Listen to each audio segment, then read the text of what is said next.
자, 여러분들, 우리는 예정과 예언을 구분할 수가 있어야 됩니다. 무엇과 무엇이요? 예정과 예언.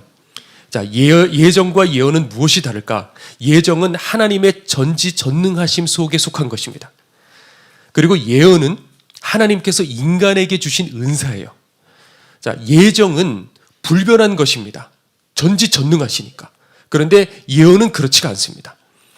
우리 박보영 목사님께서 처음 주님 만나셨을 적에 예언의 은사를 받으셨어요. 그래서 사람을 볼 때마다 괴롭다고 합니다. 왜냐하면 그 사람이 어떻게 태어났고, 그리고 지금의 현재 영적 상태는 어떻고, 그리고 앞으로 어떻게 죽을지까지 HD급으로 다 보인대요. 동시에. 이게 한꺼번에 정보가 들어오는데요. 아니, 한꺼번에 그게 다 그냥 알아지는 거예요. 자, 그러면 이런 얘기를 들었을 적에 우리가 떠오르는 생각은 뭐냐면, 그러면 우리들의 운명은 이미 다 정해진 걸까요?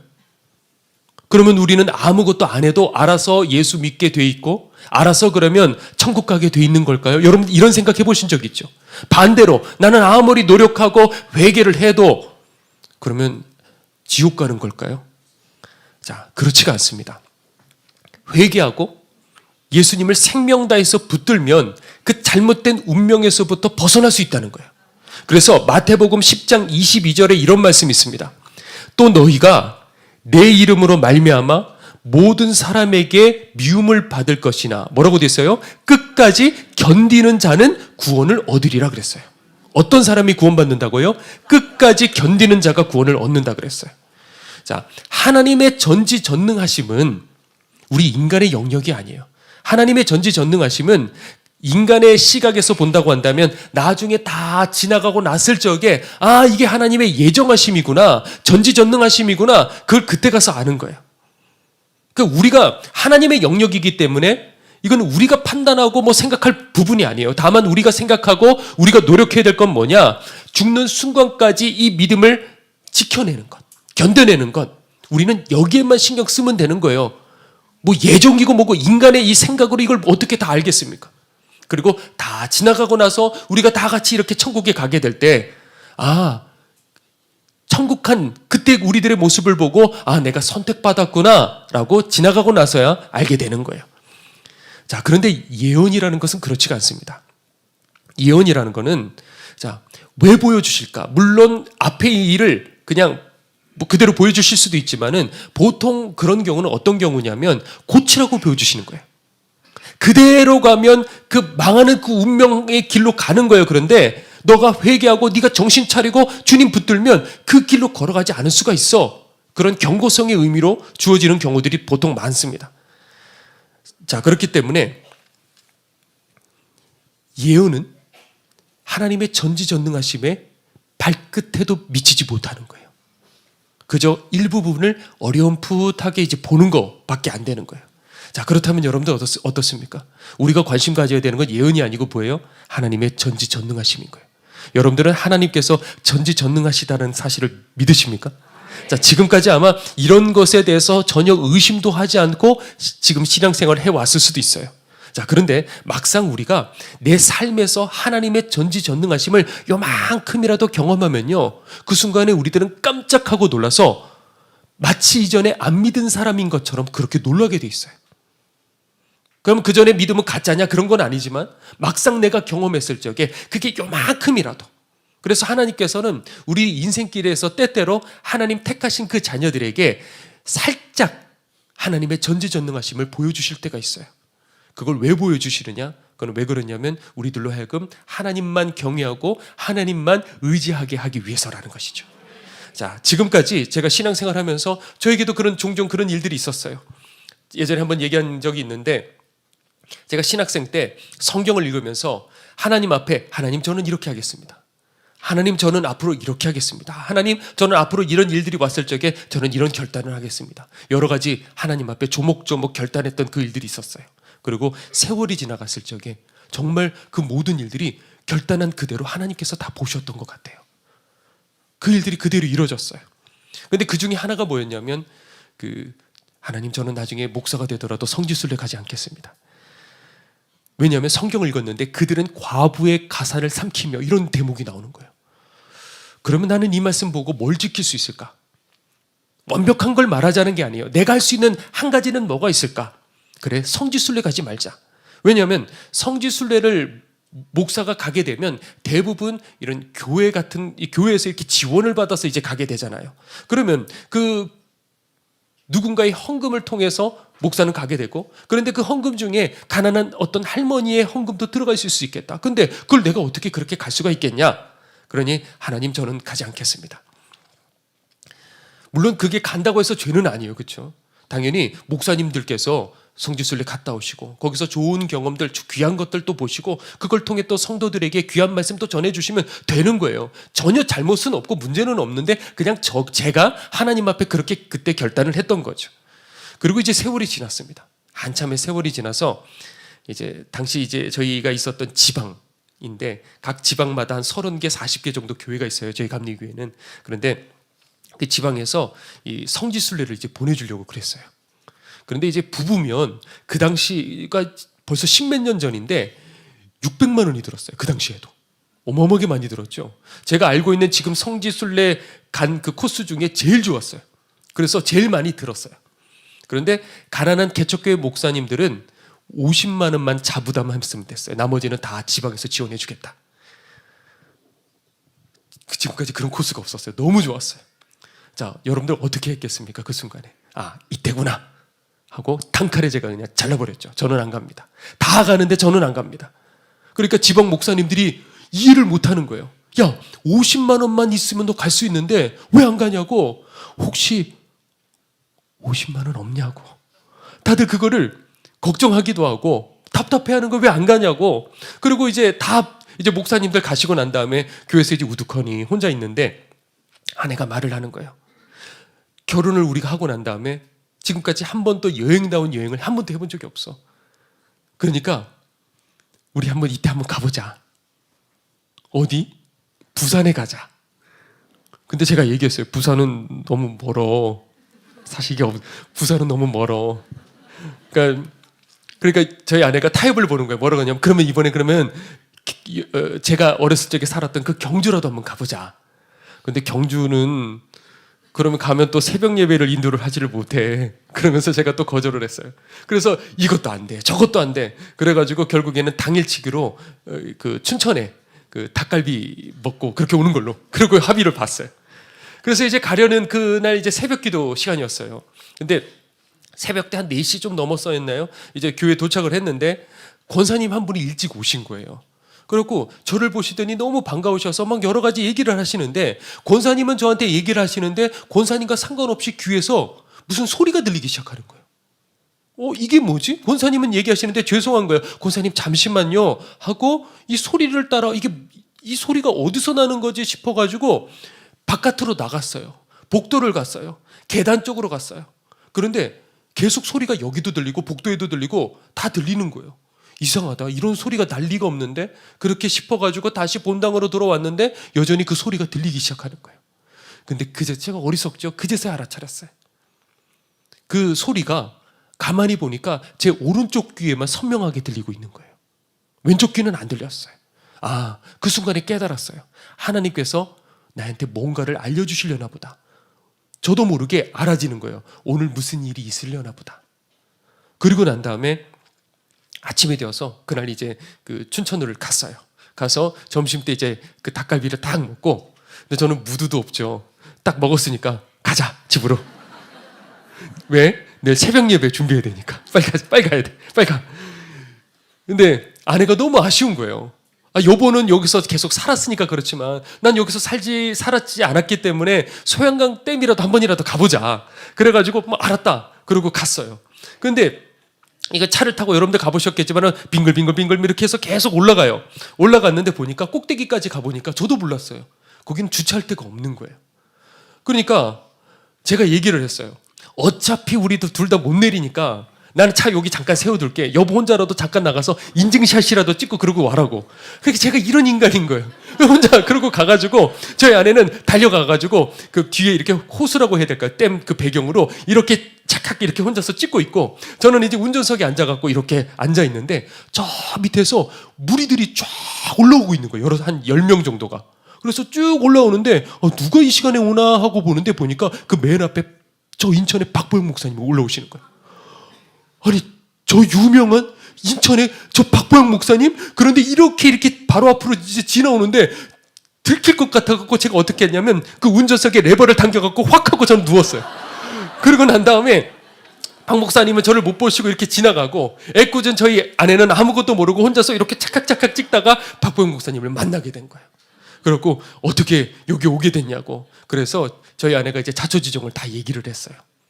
그래서 그날 이제 홍천으로 이제 가서 거기 어느 카페를 이제 갔는데 간단하게 차를 마시면서 목사님이 얘기를 하시더라고요. 아, 그런 이유 때문에 성지순례를 안 갔구나. 그러면 나랑 지금 다음에 약속을 잡아서 3박 4일간 같이 강원도 여행을 가자 그러시는 거예요. 얼마나 좋은지. 여러분들 박보영 목사님과 3박 4일 여행 가면 안 좋아하는 사람이 있겠습니까? 너무 좋은 거예요. 근데 나중에 알았어요. 우리 그 공동체 목사님들에게 들었는데 그때 당시까지만 하더라도 박보영 목사님이 외부 사람이랑 여행을 가본 적이 단 한 번도 없으시대요. 그래서 그렇게 가게 된 거예요.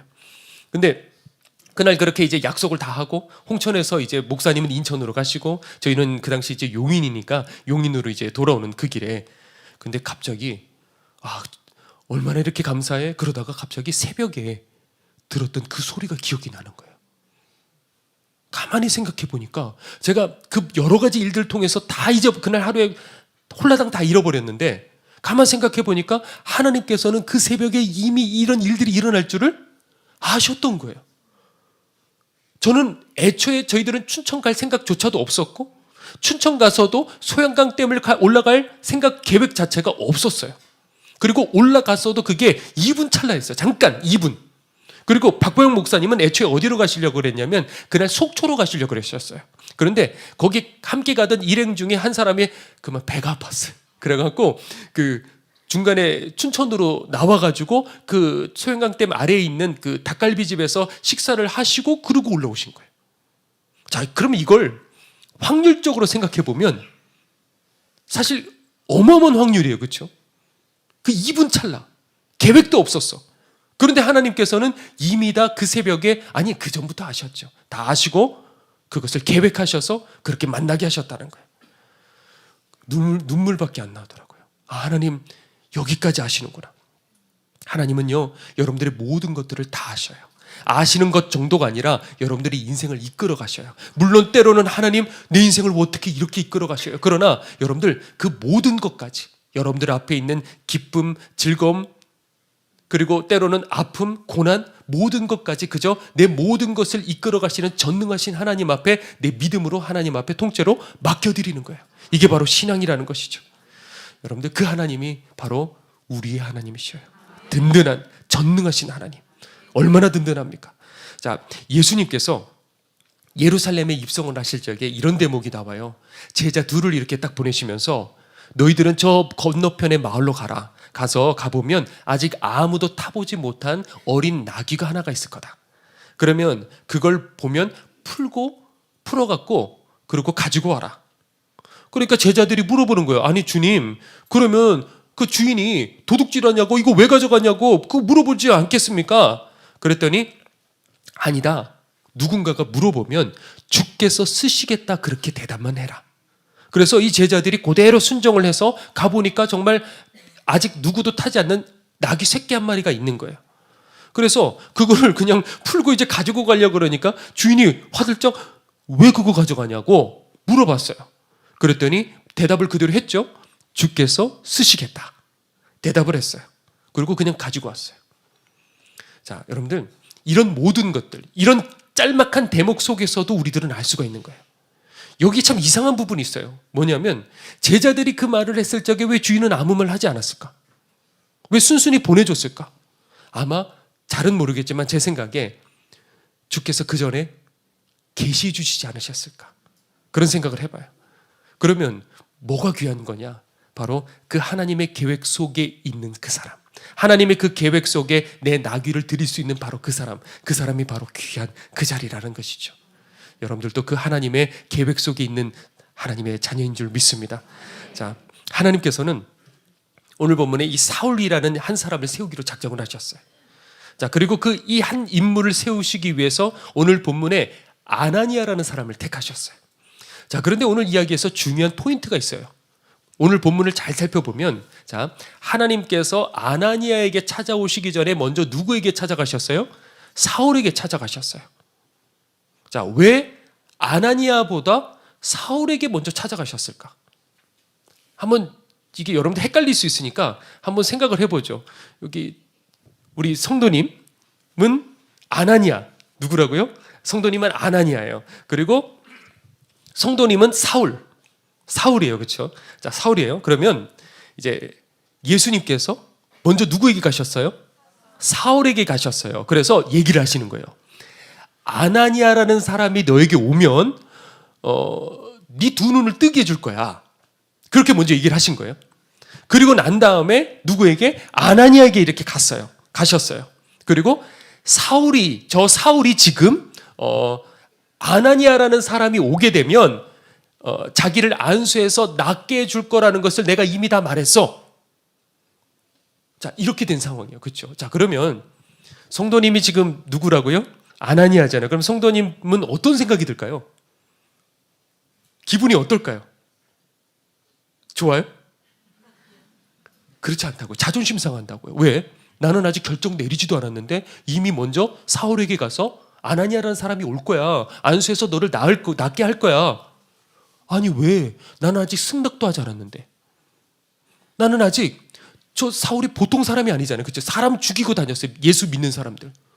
난 아직 용서해야 할 마음의 준비를 하지도 않았는데 왜 마음대로 주님께서 결정하시냐고, 왜 먼저 그렇게 말씀해 버리시냐고, 이런 생각이 들까요, 안 들까요? 들었다는 거예요, 오늘 본문에. 제 아내에게 정말 그런 일이 있었어요. 저희 아내가 8살 때 이제 여름방학이 여름방학이 이제 왔어요.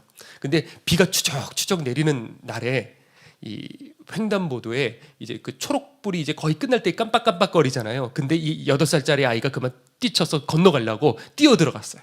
그런데 하필 그 순간에 지나가는 차에 치여버렸어요. 그래서 공중에 붕 떴다가 그리고 뚝 떨어지면서 기절을 해버렸어요.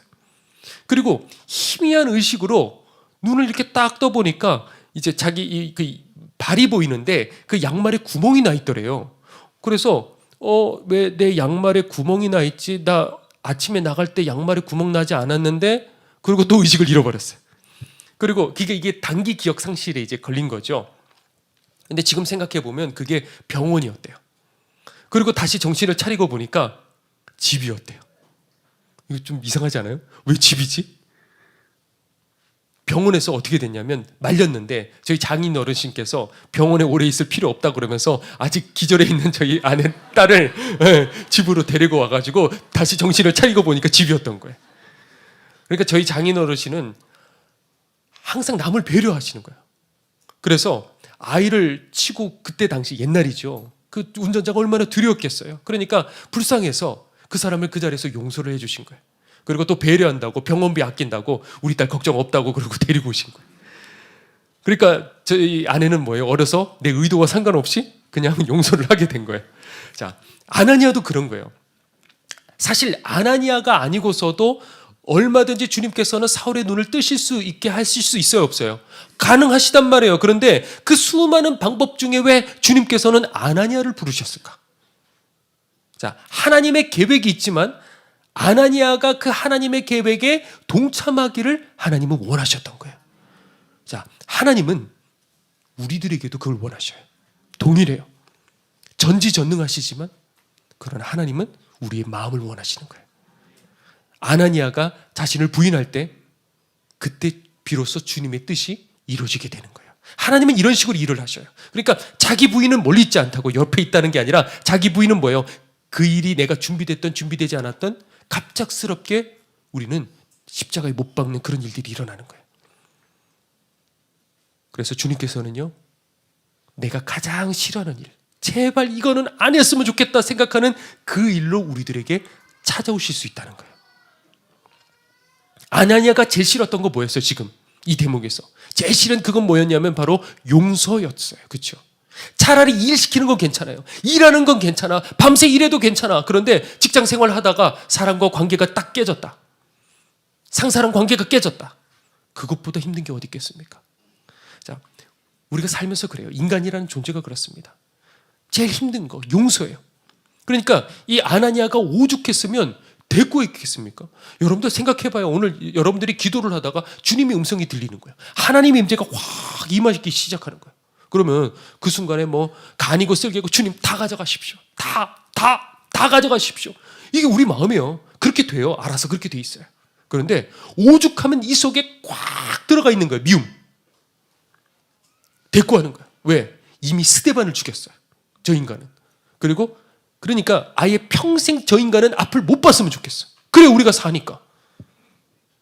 그래서 이렇게 말을 하죠. 뭐라고 말하냐면 이미 이 사람은 예루살렘에서 여러 사람들을 이미 핍박을 했고, 그리고 여기서 이 다메섹 이 지역에도 예수 믿는 사람들을 잡아 가둘 수 있는 그 권한을 가지고 여기로 들어왔어요. 그러니까 안 됩니다, 주님. 자, 이 아나니아가 꺼낸 건 뭐냐면 우리가 두렵습니다. 우리가 핍박받습니다. 이렇게 이유를 댔지만 그 이면에 그 마음속에는 뭐가 있는 거예요? 용서하고 싶지 않은 마음이 아나니아에게 있는 거예요. 자, 여러분들도 살면서 이런 아나니아의 마음에 공감할 때가 있으시죠, 그렇죠? 자, 그러니까 오늘 이 시간에 우리가 용서랑 관련해서 좀 몇 가지 질문과 답을 좀 한번 여러분들과 나눠보려고 합니다. 자, 첫 번째 질문이에요. 첫 번째 질문은 뭐냐면 용서가 마음대로 잘 안 된다는 거예요. 그렇죠? 잘 되셔요, 여러분들? 잘 안 된단 말이에요. 이런 말이 있어요. 원수는 물에 새기고 그리고 은혜는 돌에 새겨라. 이런 말이 있습니다. 그런데 우리는 그래요? 반대죠. 원수는 돌에 새기고 그리고 은혜는 물에 새기는, 이게 우리들의 모습이에요.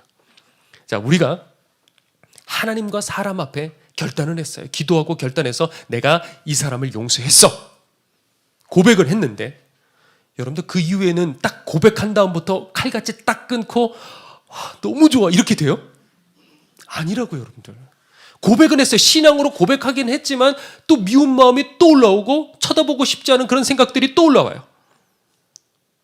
그렇기 때문에 용서라는 건요, 한 번에 끝나는 게 아니에요, 사실은. 나는 용서했다고 생각했는데 또 그 기억들이 나를 괴롭히는 거예요. 그래서 이 시점에서 많은 성도들이 스스로를 정죄해요. 내가 용서 못한 것 같아. 나는 용서도 못한 인간이야. 스스로를 정죄한다고요. 근데 여러분들 그렇지 않아요. 만일에 제가 길을 걸어가다가 푸석하고 넘어졌다고 해봐요. 그래서 무릎 다 까지고 피랑 고름이 막 나오기 시작하는 거예요. 그러니까 제가 아프다고 그랬어요. 그러면 여러분들이 저 모습을 보고 정죄를 할까요? 야, 목사님 어떻게 넘어져가지고 아파가지고 목사님 어떻게 그런 말을 하실 수가 있어요? 목사님 나쁜 사람이에요. 목사님 어떻게 그러실 줄 몰랐어요. 실망이에요. 이렇게 말하는 사람 있어요? 이게 말이 안 되는 거잖아요, 지금. 여러분들이 만약에 제가 넘어져서 피 흘리는 걸 보시면 어떻게 생각하시겠어요?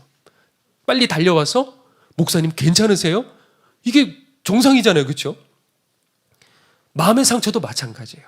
이게 우리가 보이지 않아서 그렇지 상처 받은 거예요, 여러분들. 근데 그걸 가지고 한 번에 괜찮아라 그러면 괜찮아지냐고요? 아니라고요. 그냥 쓰라린 속에서도 믿음으로 하나님, 내가 저 사람 용서합니다. 그 사람에게 찾아가서 내가 너를 용서해. 그러면서 계속해서 그 속에서는 또 미움 감정이 올라오는데 내가 용서해. 그것과 싸우는 거예요. 사실 따지고 보면 다른 모든 죄도 한번 딱 끊어버리면 끊어지나요? 아니라고요. 그 죄와 계속해서 또 싸우는 거예요. 평생을 싸운다고요. 그러니까 용서도 마찬가지예요. 계속해서 어떻게 된다고요? 반복하는 거예요. 그러면서 어떻게 되느냐? 내가 만들어지는 거죠. 어떤 목사님 이야기인데 6.25 직전에 그 아버지가 공산군 잡는 그런 일들을 했대요. 그런데 전쟁이 터지니까 어떻게 해요? 공산군이 그 마을을 점령했어요. 그러니까 이 아버지는 이제 신변의 위협을 느끼고 산으로 도망을 쳤대요. 그래서 굴 속에서 오랜 기간 동안에 버티고 왜? 살아야 되니까. 풀뿌리 뜯어먹고 그렇게 버티다가 이제는 조용하니까 시간이 꽤 지났대요. 그래서 이제 다 간 것 같더래요. 그래서 산에서 내려오다가 그만 옆집 아줌마를 만나게 된 거예요. 그런데 이 옆집 아줌마가 이 분을 보고 얼른 달려가서 공산군에게 신고를 했어요. 그래서 그 자리에서 그대로 붙들려서 꽁꽁 묶여가지고 총을 쏘는데 50발을 쐈대요. 그래갖고 그 아버지가 시체가 부들부들 떠는 그 모습을 어린 아들이 그만 본 거예요. 얼마나 분노가 나겠어요. 그래서 어떤 생각을 가졌냐면 저 옆집 아줌마를 죽여야겠다. 이 복수심, 이것 때문에 이 어린 아들이 항상 그거에 사로잡혀서 운동도 열심히 했대요. 죽이려고요. 그러다가 세월이 흘러 은혜를 받고 목사님이 되었어요. 그런데도 이 속에 그 미움, 분노, 이게 가시지를 않더래요. 그런데 미워하면 안 된다고 설교하잖아요. 그렇죠? 사랑하라고 설교하잖아요. 그런데 내 마음속에서는 여전히 이 미움이 있는 거예요. 갈등이 내게 있는 거예요. 그러니까 이게 견디지를 못하겠더래요. 그래서 이 문제 가지고 하나님 앞에 작정으로 기도하면서 주님, 저분을 용서하게 해주세요. 처절하게 기도를 하다가 그러면 어떻게 됐냐면 성령의 불을 받게 된 거예요.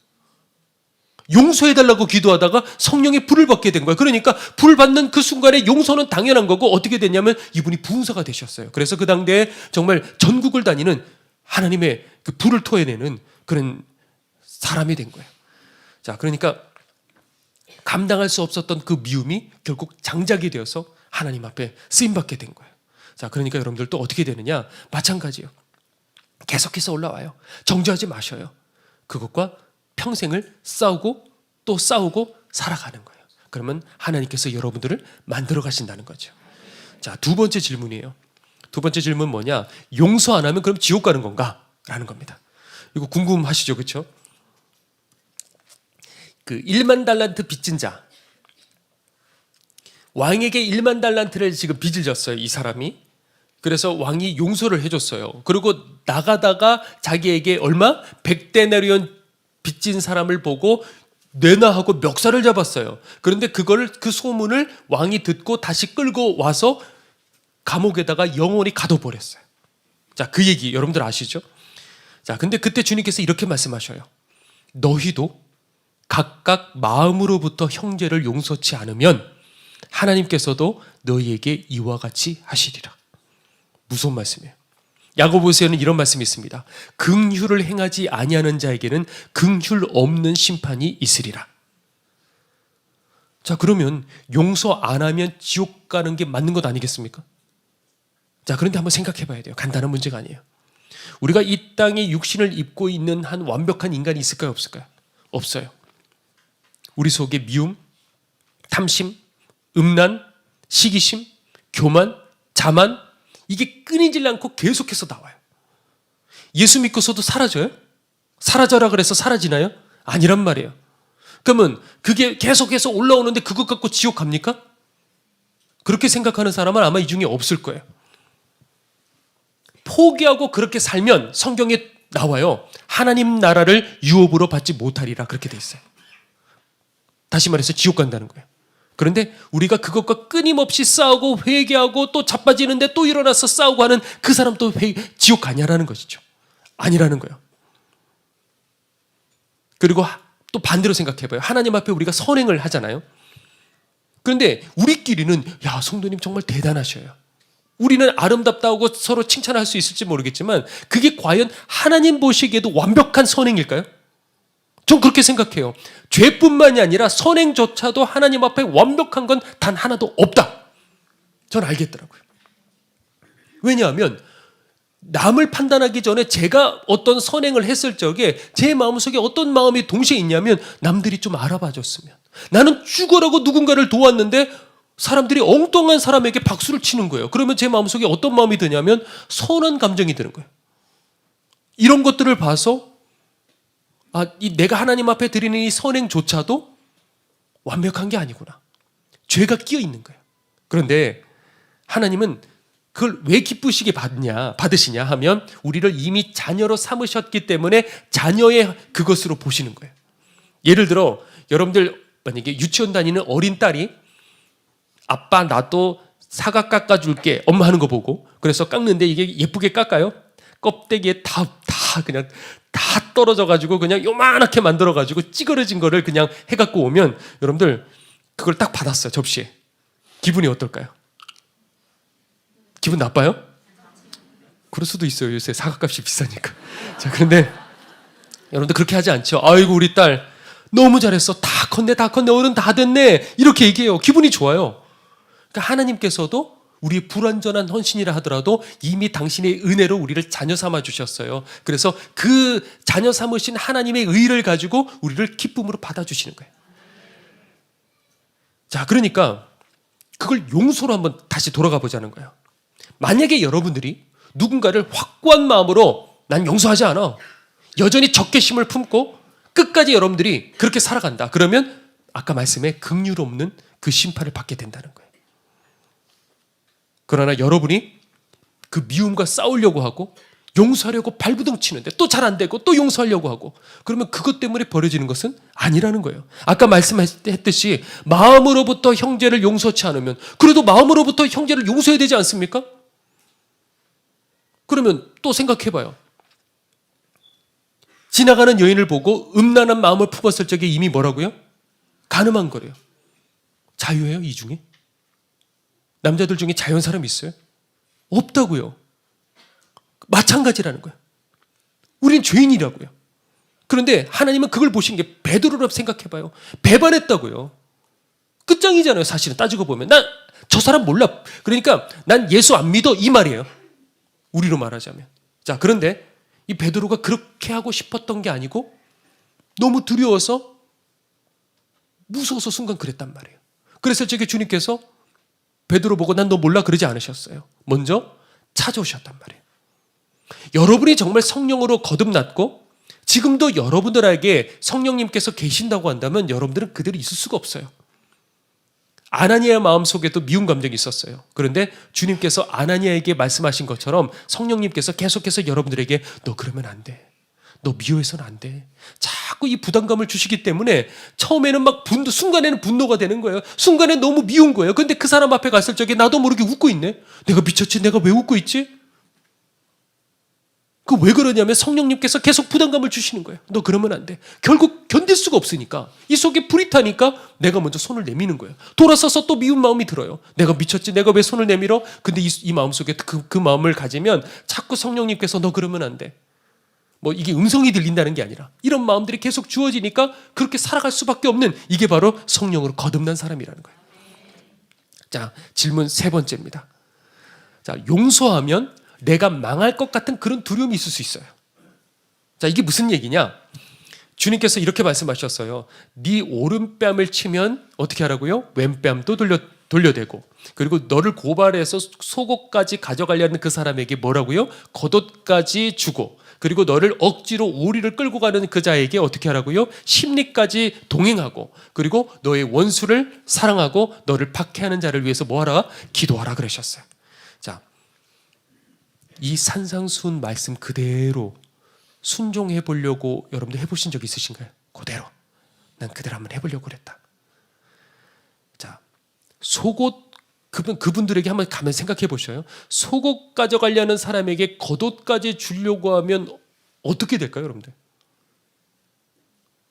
내 결정과 상관없이 이 세상은요, 그 상대방에게 호구 취급당하는 거예요. 다시 말해서 얕잡아 보고 간이며 쓸개며 다 뺏어가려는 이게 이 세상이에요. 그러니까 우리는 용서해 줄 적에 이거 이러다가 나 망하는 거 아니야? 이거 내 길이 막히는 거 아니야? 하는 이런 두려움이 있어요. 그러니까 아나니아도 저 사울을 용서하면 우리 다 죽으면 어떡해? 하는 이런 두려움이 있어요. 이해가 되시죠? 이런 고민이 있다고, 용서할 적에. 그러니까 이걸 너무 잘 알기 때문에 용서할 적에 나도 모르게 주저하게 되는 거예요. 근데 여러분들, 당장에는 그렇게 볼 수 있어도 우리가 용서할 때 누가 일하신다고요? 하나님이 일하신다는 거예요. 이거를 믿어야 된다는 거예요. 그대로. 제게도 그런 일이 있었어요. 오래전 얘기예요. 인천으로 오기 전에 어느 날 기도를 하는데 하나님께서 제가 다음에 훈련해야 될 내용을 알려주시더라고요. 근데 굳이 보여주시는 걸 보니까 이거 간단한 문제는 아니겠다. 적어도 사단에게 무릎 뜯기지는 않겠다. 거기까지는 제가 알았어요. 무릎 뜯기지는 않겠다. 그러니까 얼마나 그냥 너덜너덜 되겠습니까? 뜯게 죽는 건 아니다, 적어도. 근데 어느 날 저희 어머니가 기도하시다가 저한테 전화가 왔어요. 누군가가 지금 널 모함하고 있는 것 같다. 너 어떻게 피해야 되지 않냐? 수습해야 되지 않겠냐? 그래서 제가 얘기했어요. 괜찮아요, 어머니. 하나님이 주신 훈련이라고 한다면 그거 다 받아야 되죠. 그런데 정말 저희 어머니 기도하신 대로, 하나님께서 저에게 알려주신 대로 정말 그날 즈음부터 그런 일들이 일어나기 시작했어요. 근데 저는 무시했어요. 왜? 하나님이 주신 사도 바울도 그래요. 옆에 있는 그 예언하는 사람, 선지자들이 와가지고 그거를 경험하고 가면 안 돼. 예루살렘으로 가면 안 돼. 그랬을 적에 사도 바울 가는 거예요. 그 예언은 조심하셔야 돼요. 그게 그대로 예언을 해석 이런 부분을 설교 때는 다 얘기를 나누지는 못하지만 어쨌든 그게 보인다고 그냥 그렇게 가는 게 아닌 거예요. 사도 바울은 하나님의 의지를 알고 그냥 예루살렘으로 갔어요. 그런 것처럼 이거 하나님이 주시는 훈련인데, 그런데 그 상태에서 이제 예배당으로 들어갔는데 갑자기 하나님의 음성이 또렷하게 들리기 시작했어요. 보통은 그냥 듣고 하나님 감사해요 그러고 마는데, 그때는 이게 너무 중요한 내용인 것 같아서 끝나자마자 그 자리에서 메모를 제가 했어요. 어떤 내용이냐면, 앞으로 너에게 어떤 어려움이 있어도 다 흘려보내라. 억울해하고 괴로워하지 마라. 너는 내 종이다. 그때 그런 생각이 들더라고요. 아, 종은 노예지. 그래, 노예는 집안의 물건과 같지. 그러면 나는 없을 무구나. 나는 아무것도 아니구나. 이런 생각이 들더라고요. 그래서 계속 그런 생각을 하고 있는 중에도 계속 얘기를 하시더라고요. 다 지나가게 하라. 가만히 있으라. 내가 다 한다. 나는 전능한 자다. 내가 너와 함께한다. 갑작스러운 그 임재하심에 사람이 보든 말든 그 자리에서 제가 엎드려갖고 제 이마를 땅바닥에 댔어요. 그리고 그날 밤부터 치명적인, 제 인생의 치명적인 일들이 연속으로 터지기 시작했어요. 근데 주님이 주시는 시련이잖아요. 한마디 하지 않고 변명하지 않고 가만히 있었어요. 그리고 많은 세월이 지났어요. 저에게 비수를 꽂았던 그 사람은 어느새 보니까 제가 그 사람을 돕고 있더라고요. 이게 제 마음속에 막 억지로도 아니고 네 옛날에 이랬지 이런 것도 아니고 정말 제 마음으로 진심으로요. 그런 돕는 그런 관계가 됐어요. 아, 그러면서 생각했어요. 아, 인생이라는 건 알 수가 없는 거구나. 그러니까 사람을 볼 게 아니라 누굴 봐야 되는 거예요? 하나님 바라봐야 되는 거예요. 망할 것 같죠? 아니요, 그렇지 않은 거예요. 말하면 다 될 것 같죠? 이게 정말 쉬운 문제가 아니에요. 다른 거 헌신하고 선교 나가고 목회하고 이런 것 그 앞에서는 아무것도 아닌 거예요. 그런데 이런 일들을 당했을 적에 내가 말 안 하면 난 망할 것 같아. 끝장날 것 같아. 내 인생 꺾여버릴 것 같아. 그런 갈등이 생기는 거예요. 10년도 넘은 얘기예요. 어느 날 다락방에 이제 박범영 목사님을 찾아뵀는데 그때 이런 얘기 하시더라고요. 나를 위해서 기도해달라. 내가 아들을 두고 왔을 때보다 더 힘들다 그러시더라고요. 어디론가 가고 싶다 그러시더라고요. 생판 모르는 저 같은 젊은 목회자에게도 이런 말씀 하실 정도면 얼마나 괴로우셔서 그 얘기를 하실까. 그런데 그때 목사님에게 비수를 꽂은 사람이 있었어요. 근데 그 사람에 대해서 성령님께서, 그때 제가 어떻게 일찍 그걸 어떻게 알게 됐어요.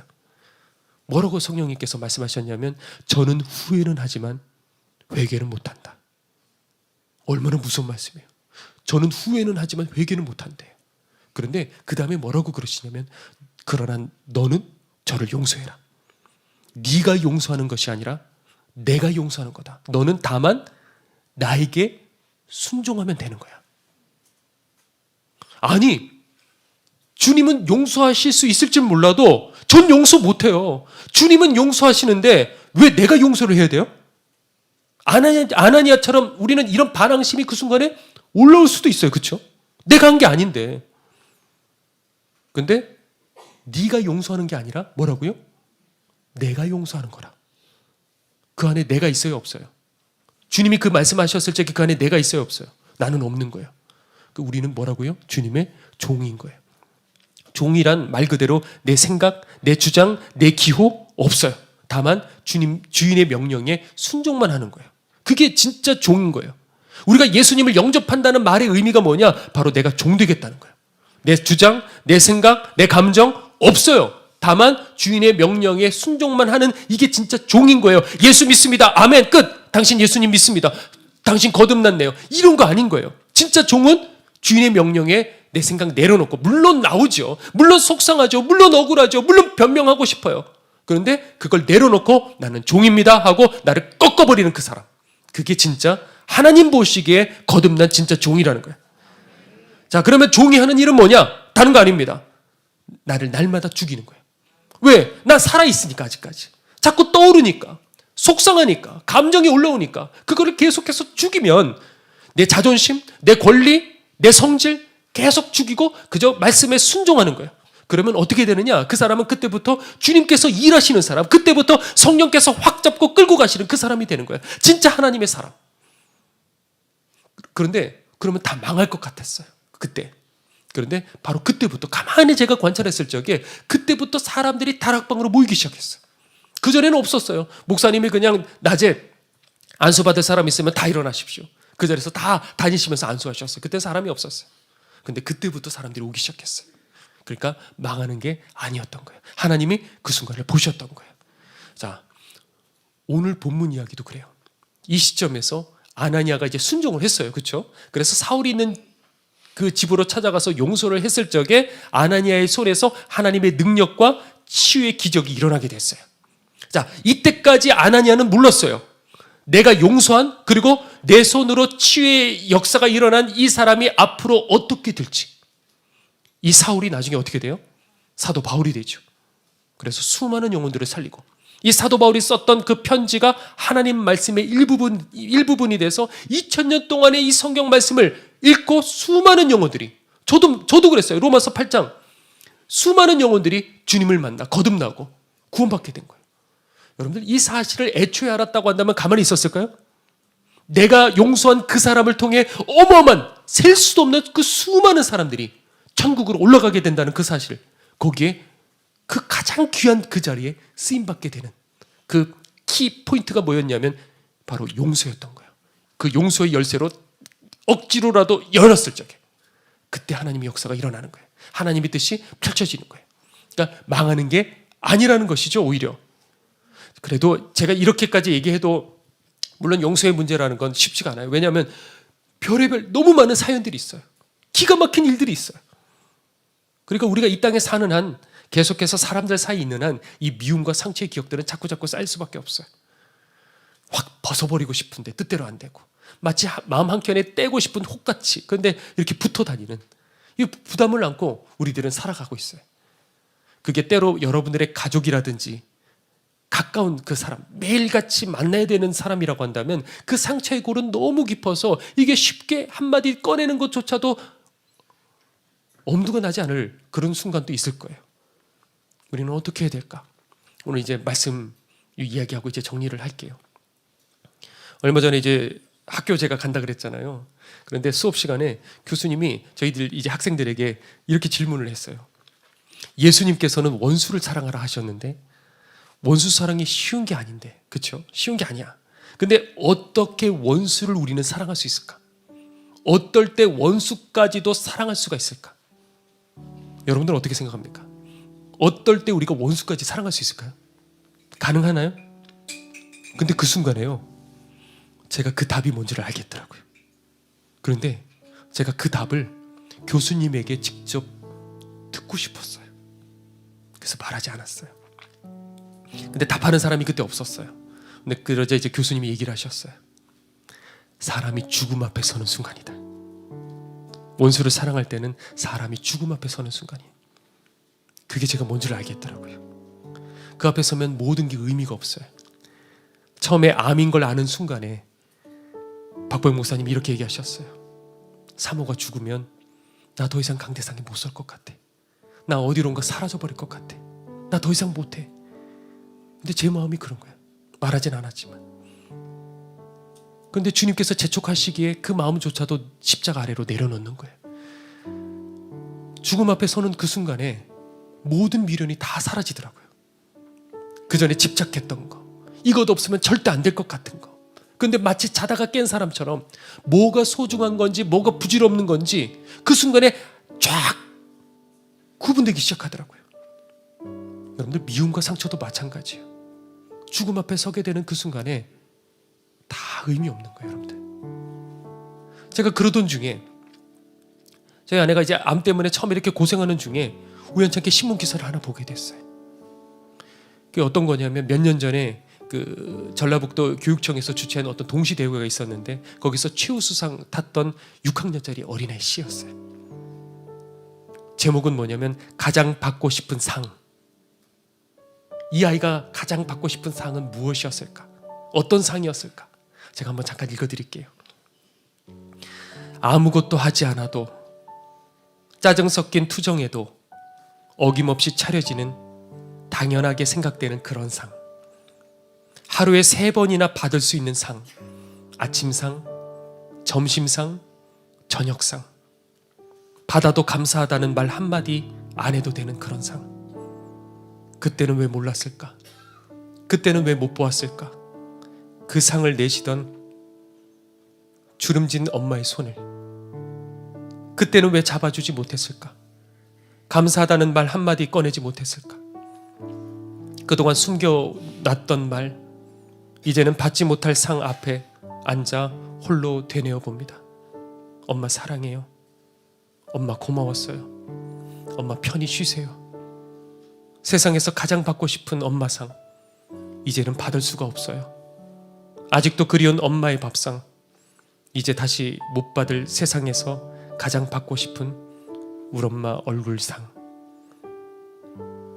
이 글을 심사위원들이 읽고 다들 울면서 눈물밖에 안 나오더래요. 아이가 얼마나 고심을 했는지, 잘 써서 1등 하려고 했던 게 아니고 연필로 이렇게 지웠다가 썼다가 지웠다가 썼다가, 그래서 만장일치를 1등을 시켰대요. 이 아이 엄마는 사연이 어떻게 됐냐면, 얼마 전에 암으로 5년간을 투병을 하다가 37살의 젊은 나이에 세상을 떠났어요. 이 어린 나이에 세상을 떠난 그 엄마가 그리워서, 그제서야 엄마 내가 이제서야 알았어요. 엄마의 소중함을 이제야 알았어요. 그리우면서 쓴 시였어요. 이 글을 읽는데 얼마나 눈시울이 뜨거워지는지요. 저는 그렇게 눈물이 없는데, 나도 나이가 드는 걸까? 아니면 우리 아내 때문일까? 암으로 떠난 그 엄마의 죽음 앞에 이 아이에게 뭐가 의미가 있겠습니까? 최우수상보다도 보고픈 엄마 얼굴상. 여러분들, 죽음 앞에서는 다 의미 없는 거예요. 언젠가 우리도 죽음 앞에 서게 돼요. 여러분들 속에 있는 그 미움, 상처, 고통, 이 땅에 다 두고 가는 거예요. 사람들은 우리 주님 욕하고 침뱉고 때리고 그랬지만, 주님께서는 이미 십자가의 죽음을 결심하셨기 때문에 그 모든 것들이 더 이상 의미가 없었어요. 여러분들, 이게 바로 십자가에 죽는다는 말의 의미예요. 우리는 주님께서 십자가에 못 박히실 적에 함께 어떻게 됐다고요? 연합하여 우리도 함께 죽었다. 이 말의 의미가 뭔지 아십니까? 항상 죽음 앞에 살았던 초대교회 성도들, 우리는 이것을 이론으로 듣고 있지만 항상 죽음 앞에서 살았던 이 초대교인들은 이걸 직접 경험했어요. 항상 죽음이 앞에 있었으니까. 어제는 이웃이 죽었어요. 오늘은 내 아내랑 자녀들이 죽었어요. 항상 죽음 앞에서 생각했어요. 내가 세상에 대해서 죽고 세상이 또 나를 대해서 죽었어요. 사도 바울도 항상 죽음을 넘나들었어요. 몇 번을 죽을 뻔했어요. 그러니까 이미 죽은 거예요. 세상에 대해서. 왜 이게 내게 힘이 없지? 왜 이 말씀이 내게 힘이 없지? 왜? 상관없는 삶을 살아가니까. 왜? 우리는 자꾸 살려고 바둥바둥 거리니까. 여러분들, 죽음에 대해서 묵상해야 돼요. 항상 죽음 앞에서 생각해야 돼요. 그리고 미움과 그래서 상처 속에서 여러분들 자유하셔야 돼요. 다 필요 없는 거예요. 여러분들 다 버리고 가는 거예요. 미련 없이 다 털어버리고 여러분들 다 용서하십시오. 이게 바로 우리들이 걸어가야 될 구원의 길인 줄로 믿습니다. 우리 함께 준비하신 예물 드리고 우리 찬양하고요, 뜨겁게 이 시간에 기도했으면 좋겠는데, 다른 것보다 하나님, 다 미련 없는 거예요. 하나님 용서하게 해주시옵소서. 다 용서하겠습니다. 다 내려놓겠습니다. 내가 먼저 손 내밀겠습니다. 오늘 하나님 앞에 그렇게 고백할 때 하나님께서 기뻐 오늘 우리들의 예배를 받아주실 줄로 믿습니다.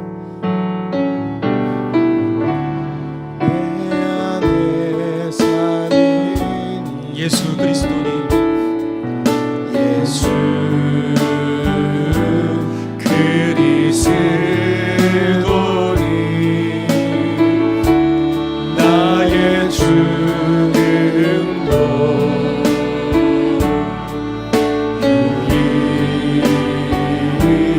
유익하나니 내 안에 사느니,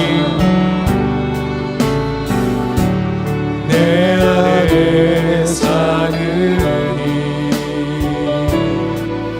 예수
쓰더니 나의 죽음도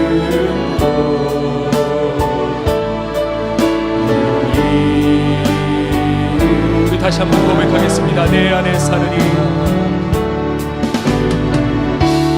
내 안에 사는 예수 그리스도 예수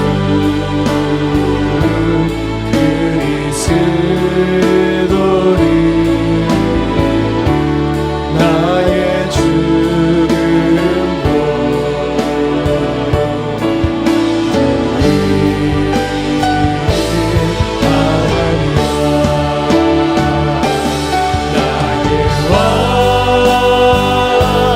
내 노래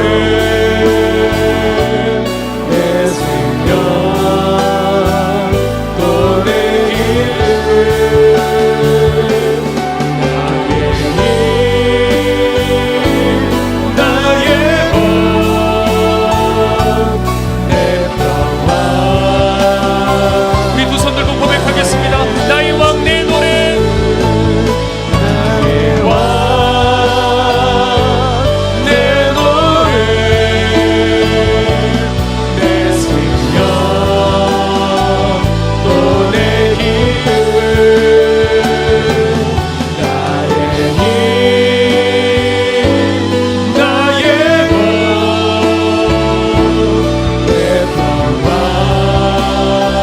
시간에 함께 기도하기를 원합니다. 하나님, 나는 종입니다. 종은 아무것도 아닙니다. 주님, 이제 주님 뜻 안에 내 모든 것을 맡겨드리오니 주여 이 시간에 나를 십자가에 못 박고 오직 주님 뜻대로 하여 주시옵소서. 내가 용서하는 것이 아니라 주님께서 용서하시는 것입니다. 다만 저희들은 이 시간에 주님 앞에 순종하기로 결단하겠습니다. 우리 시간에 주여 한번 외치고 함께 통성으로 기도하도록 하겠습니다. 주여